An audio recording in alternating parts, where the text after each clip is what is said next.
কি হবে বাংলাদেশের 25 লক্ষ মানুষের যারা প্রতি বছর ভারতে যায় চিকিৎসা নিতে, কারণ ভারত বাংলাদেশের ভিসা বন্ধ করে দিয়েছে। ভিডিওটি স্কিপ করলে বড় একটি বিষয় মিস করে ফেলবেন। তার আগে আপনি যদি বাংলাদেশকে ভালোবেসে থাকেন তাহলে নিজের দেশের এই চ্যানেলটিকে সাবস্ক্রাইব করুন।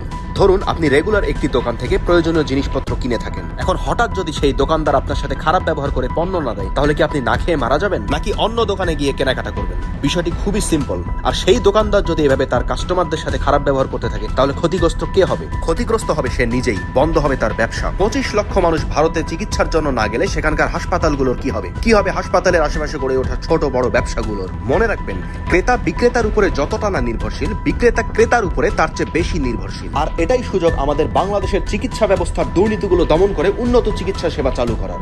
বিষয়টি হয়তো ততটা সহজ নয়, কিন্তু আমরা এর চেয়ে কঠিন কাজ করেছি দেশ থেকে স্বৈরাচারীদের দমন করে। আমরা শিখে গিয়েছি কিভাবে দুর্নীতিবাজদের দমন করে নিজেদের শক্ত অবস্থান প্রতিষ্ঠা করতে হয়। ভিডিওটি ভালো লাগলে লাইক দিয়ে পাশে থাকুন।